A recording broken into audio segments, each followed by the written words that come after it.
So we have a truck in here, but the customer stated that it cut off going down the road. As you can see, it has no oil in it. Well, with a little bit more looking, we noticed that they had double O-ring the oil filter and pumped all the oil out of the engine, and now it needs a new motor. Sorry. Alright guys, today we have a 2006 here with the manual transmission in it. Factory had an automatic trans in it. So we're actually going back to the automatic, pulling the manual out. We're going to have to change some drive shafts lengths with the different length of the actual transmission. I have to add coolers to it. We're going to be putting the new CNR cooler on this truck. With our new mount that we're coming out with that, we're going to see how that's going to go. You might be seeing some pictures here coming from that. Along with that, so changing drive shaft lengths, we noticed that the rear axle was a little, the location of it was a little off. Well, it turns out this truck had a large 6 to 8 inch lift, and when it went back down to normal stock ride height, then the leaf springs got put in backwards. So I dropped the tank. We're also putting an air dog on it, or I'm sorry, a FAS on it, and had to drop the tank to be able to get the leaf springs out, flop it around before we make a rear drive shaft for the correct length. So a little bit of the step in the process of what's going on here. You'll see a little bit of updates of what we have going on, and we're getting the process rolling. Today we've got Ian Ward's 98.5 on the dyno. This is a 24 valve. We just put the head back on, O-ringed head, ARP 625s, and put a Taterbilt turbo on it. What, a 62, 60, or 63, 65? Yes.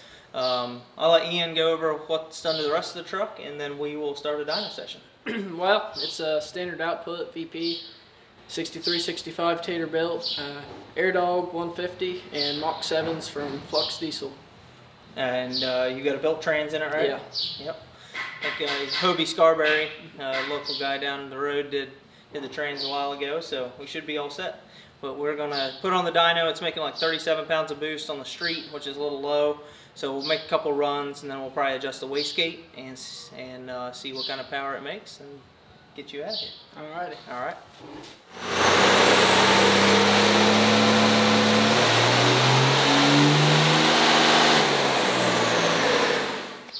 Okay, the first 3 dyno pulls we made on comp box setting 3, 4, and 5, and they're all between 441 and 446 horsepower.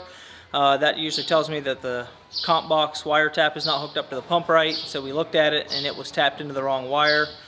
So we fixed that problem, soldered in the right wire, and now we're going to run it again and see what kind of difference that makes.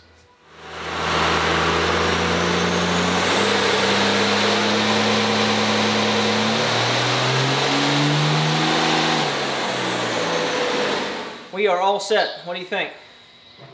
110 horsepower better. Yep, we came in with 446 horsepower, I believe, and we found a couple things. We found the injection pump wire was tapped on the wrong wire, so we fixed that, and then we adjusted the wastegate.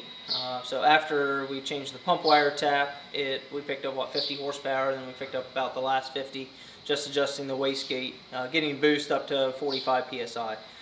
So that should be a safe level where you can go out and you have a fun truck, and we're going to get this thing off the dyno and send you home. Alrighty. I am going through the rear end trying to figure out what's all broken, because my buddy Landon went for a test drive in this after putting a transmission in and made it to about 60 mile an hour and the rear end locked up. Come to find out, the customer had brung this truck with no transmission in it, torque converter still bolted to the flex plate, and didn't say about the fluid being drained out the rear end. But regardless, this didn't happen from Landon's test drive. This was pre-acquired damage, because this don't happen in a half a mile. But the ring and pinion is out of it. It is quite chewed up. And now I am going through the actual differential carrier to see if the insides of it are okay to put back together. So right here we have a shim that shims all this stuff. As you can see, it has gotten very, very, very hot and has chewed up the actual carrier itself inside. And unfortunately, you cannot buy a rebuild kit for the carriers in these trucks.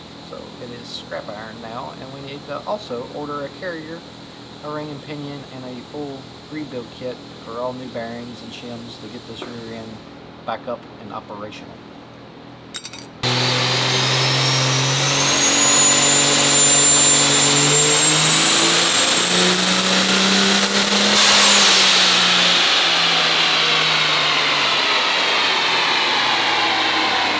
So today we have a little different truck on the dyno than what we normally see. It's a 95 Ford with a Fummins swap in it. Steve Giordano's truck. Gonna let him tell you the setup on it. Yeah, go ahead. Like you said, it's my Fummins swap. It's 0659, 500% extra Gs. It's a rebuild I did myself on the motor. Triple CV3s from TC Diesel. It's got E4OD still in it, which we found its unfortunate limits today. 1340 horsepower, and will start to slip after that. But some fantastic tuning, and I'm pretty happy. Yeah, so brought it in, wanted to get some baseline pulls, started out at 1,000 horsepower, and worked our way up, and unfortunately ended the day at 1,342 horsepower and almost 1,800 foot-pounds of torque.